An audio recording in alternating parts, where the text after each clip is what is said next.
Pourquoi votre résidence principale est considérée comme un passif? Restez bien connectés, je réponds à cette question tout de suite.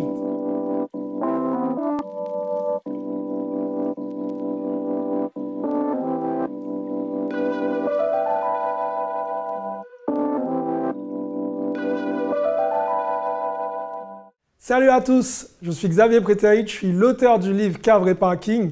Je suis aussi investisseur immobilier millionnaire et j'accompagne tous les jours des investisseurs à passer au niveau supérieur. Alors, si ce n'est pas fait, je t'invite tout de suite à t'abonner à la chaîne YouTube pour rejoindre tous ces entrepreneurs, à partager cette vidéo, à mettre un like. Et maintenant, je réponds à cette question. Alors, pourquoi la résidence principale est considérée comme un passif? Tout simplement parce que c'est de l'argent que vous dépensez tous les mois en fait. Même si vous achetez ce bien et que finalement vous êtes en train de faire de l'acquisition de patrimoine, la banque va considérer que ça ne vous rapporte pas d'argent.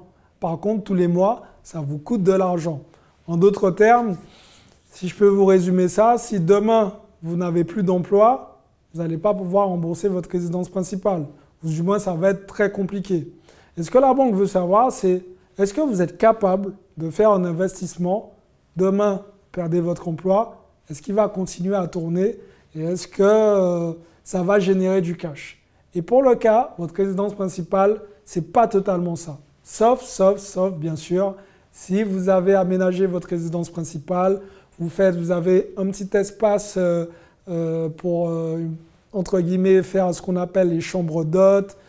Effectivement, si vous êtes dans cette position, oui, ça peut être considéré comme un actif. Mais encore une fois, faites très attention à ça puisque dès qu'il s'agit de votre résidence principale, la banque ne considère pas du tout comme un actif. Je vous parle de ça parce que moi-même, j'ai essayé de jouer un peu avec ça en disant qu'il y avait des personnes en colocation chez moi, même si c'était ma résidence principale. Et la banque n'a pas pris en compte ces loyers puisqu'elle s'est dit mais c'est avant tout ma résidence principale, donc je lâche du cash tous les mois.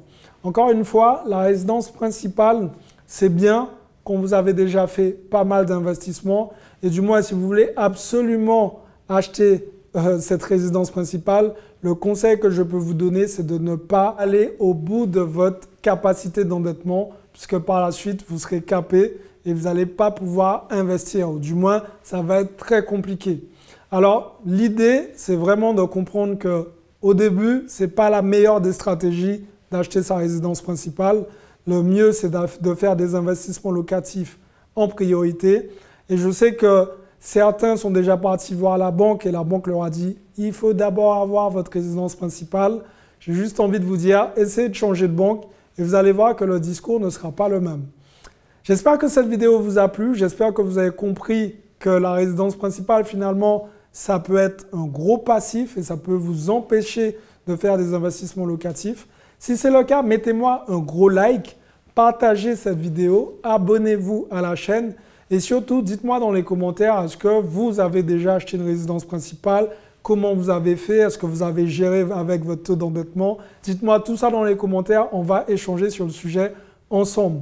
Je vous invite aussi à répondre au petit formulaire que je vous ai préparé. C'est un petit formulaire qui me permettra tout simplement de mieux vous connaître et de vous faire un bilan personnalisé et de vous aider à passer au niveau supérieur. Pour les autres, je vous invite tout simplement à passer à l'action parce que demain, c'est pour les faibles. Ciao les amis!